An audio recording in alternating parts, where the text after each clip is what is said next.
Hello welcome back to Mary Joseph YouTube channel.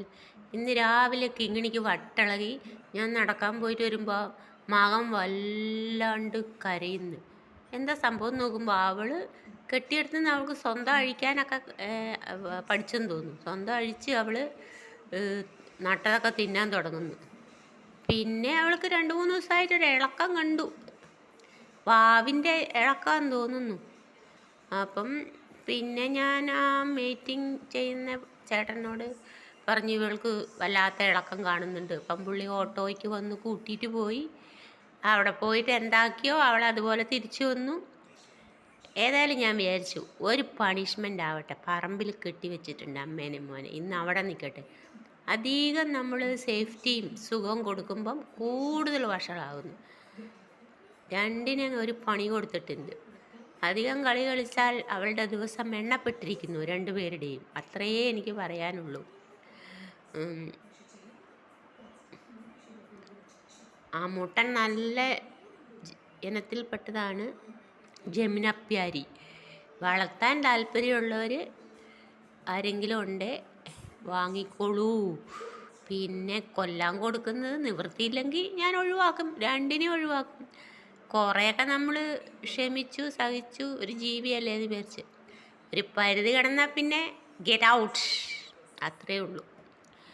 അപ്പോൾ നോക്കട്ടെ നമ്മുടെ തൃശ്ശൂർ പൂരം എവിടം വരെ ആയി എന്ന്.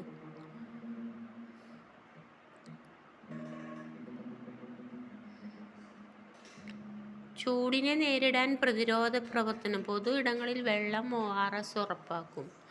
പൊതു ഇടങ്ങളിൽ സൂര്യാഘാത പ്രഥമ ശുശ്രൂഷ.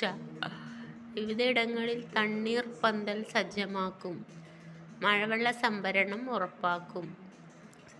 സർക്കാരിൻ്റെ പോസിറ്റീവ് കാര്യങ്ങളാണ്.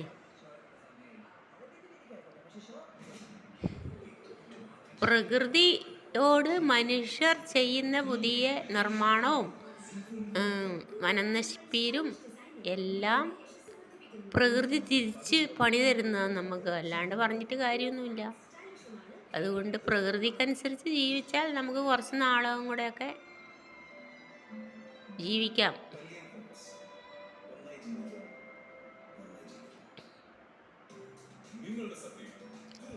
കോഴിക്കോടും അധ്യാപകർക്കെതിരെ മാനസികമായി പീഡിപ്പിക്കുന്നു എന്ന് ഞാനും ഒരു മെഡിക്കൽ കോളേജിലൊക്കെ പഠിച്ചതാണ്. നമ്മുടെ അടുത്ത് മര്യാദകേടായിട്ട് വന്നാൽ നമ്മൾ അതിശക്തമായിട്ട് അവരെ പ്രതികരിച്ച് തോപ്പിക്കും. നമ്മൾ പരാതിക്കൊന്നും പോവല്ല. അടിക്കുത്തരം മുറിപ്പത്തൽ എന്ന് പറയുന്ന പോലെ നമ്മുടെ പെരുമാറ്റം. അതുകൊണ്ട് ആർക്കും നമ്മളുടെ മുമ്പിൽ ഒരു കളിയും കളിക്കാൻ പറ്റിയിട്ടില്ല എന്നുള്ളതാണ്. ആരെങ്കിലും കളിക്കാൻ വന്നാൽ അവരെ ചുരുട്ടിക്കൂട്ടി പുറത്ത് കളയുമായിരുന്നു നമ്മൾ. അങ്ങനത്തെ ബാച്ചായിരുന്നു ഞങ്ങളുടെ Kottayam 20th batch. Doctor very good. Doctor റാമിന് ജാമ്യമില്ല, വേണ്ട. അങ്ങനെ എല്ലാ കുട്ടികളും പരാതി പറയുന്ന ആൾക്കൊന്നും ജാമ്യം കൊടുക്കാൻ പാടില്ല. ആ സർവീസിൽ നിന്നേ ഒഴിവാക്കണം. ആ മാനേജ്മെൻറ്റിന് കഴിവുണ്ടെങ്കിൽ അത്രയേ പറയാനുള്ളൂ.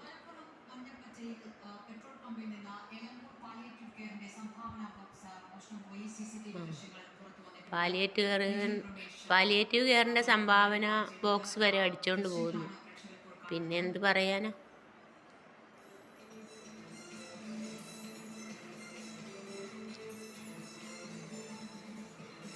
കളവും ചതിയും ദാരിദ്ര്യവും കൊല്ലും കൊലയെല്ലാമാണല്ലോ ഈ 2026 വന്നതിൽ പിന്നെ.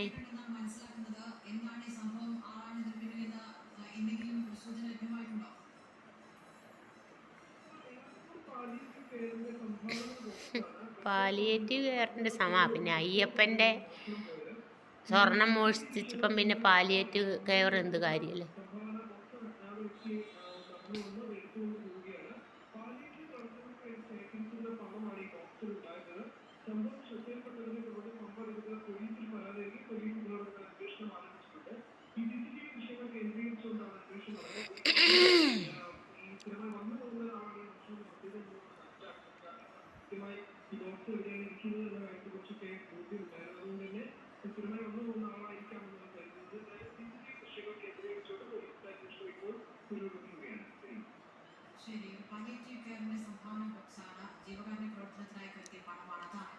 തൃശ്ശൂർ പൂരം ആചാരങ്ങളോടുകൂടി തുടങ്ങി വെച്ചു. എല്ലാവിധ വിജയാശംസകളും.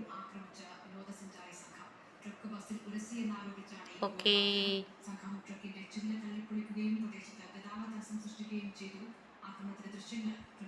അങ്ങനെ കിങ്ങിണീനെ ഒരു വരച്ച വരെ നിർത്താൻ ഞാൻ തീരുമാനിച്ചിരിക്കുന്നു. അവളുടെ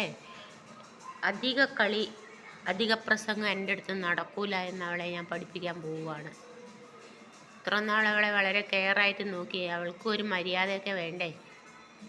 അപ്പം ഓക്കെ, എല്ലാവർക്കും നല്ലൊരു ഇലക്ഷൻ റിസൾട്ടിന് വേണ്ടി കാത്തിരിക്കാൻ ക്ഷമയോടുകൂടി ഉള്ള കാത്തിരിപ്പും നല്ലൊരു ഭാവി ഭരണവും ഉണ്ടാകട്ടെ എന്ന് ആശംസിച്ചുകൊണ്ട്, please subscribe, please comment. Okay, thank you.